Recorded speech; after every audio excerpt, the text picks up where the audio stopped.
And hello, good people of the internet. It is I, Tommy Kelly. This is Adventures in Woo Woo, and this is a divination video. It's a 9-card divination for one of my patrons called Benny. And if you would like to get one of these divinations done, there's a host of different options over on the Patreon, from 1 card, 3 cards, 5 cards, and 9 cards. And the threads go up at the beginning of every month, the first of every month, and then over the next week or so, I do all the videos and all the readings and put them on YouTube. So if that seems like something you're interested in, then link in the description. But in the meantime, let's get into this.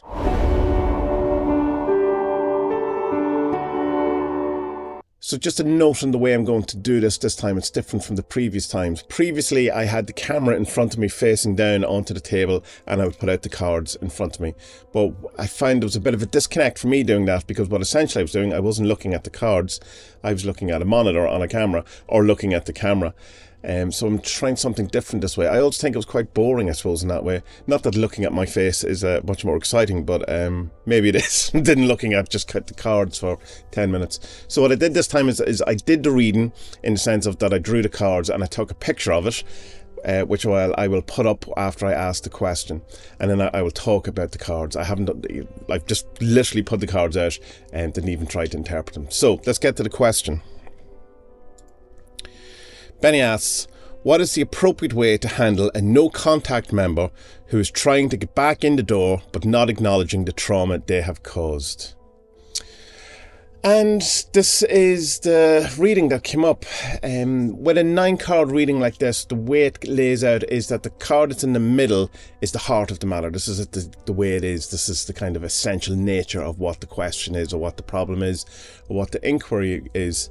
Then the cards either side of that are what's informing it or what's informed by it. Below it is what is to be moved away from, and above what is to be moved towards. And then, all the different angles, all the different kind of correspondences and all the different places that you can look might reveal some more interesting or, just another kind of view on things. So the heart of this thing is that it's an adventure, and I think it would be just a bit too, I suppose, easy and superficial in the way to go, oh, just view it as an adventure, which oftentimes can be the answer when it's adventure at the heart of the thing, of the the question. But I think in this there's a bit more to it. I think it's kind of suggesting that to go on an adventure, you kind of have to leave something behind in a way. You have to go out, you have to move into a new space. The adventure is about physical space rather than an adventure of the mind. Moving out into a new actual area, going out of your comfort zone, and this kind of wide as she is, the expansive kind of arms in an embracing of whatever happens. Which is what an adventure is, isn't it? It's embracing whatever happens to you. That's the nature of it. So it's rather than just see it as an adventure. It's kind of embrace it for what it is. It's a ride. It's something that is happening, whether you like it or not. And you have the kind of notion or the idea that you can go with it, or you can fight against it and cause friction or something. But either way, the kind of idea is that it's going to happen. Which is informed by the dancer then behind the adventure, saying that sometimes things just don't go our way. Things aren't the way we want it to be. Things don't work out exactly. That's just the nature of the place we live in. That's the nature of life.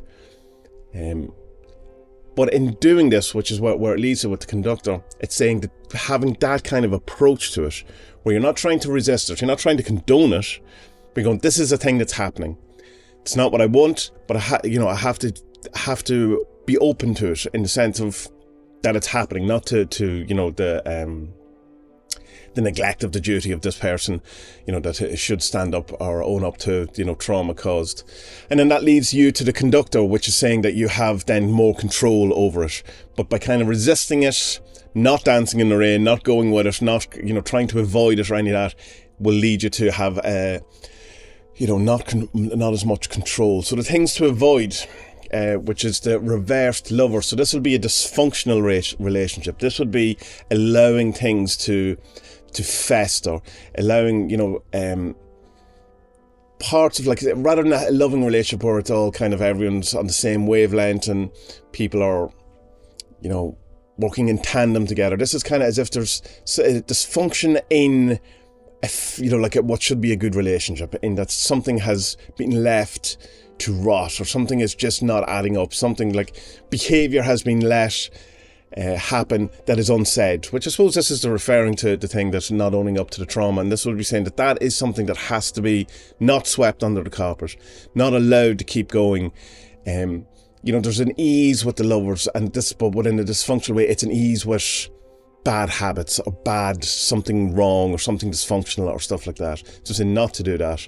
Interesting that the carnal and the lovers come round, which suggests, I don't know exactly what the trauma is, but it perhaps is something around body issues, something like that, or let's put a politer spin at all this.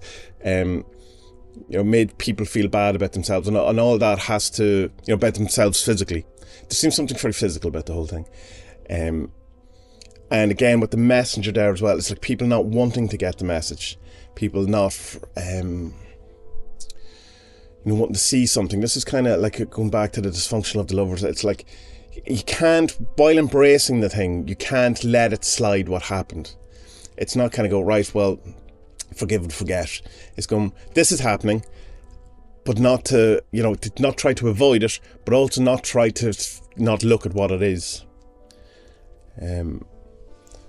I'm aware that the nature of this being a public kind of divination, I won't go too much more into that. So what is the thing that you have to work towards, Benny, or to move towards, or whatever?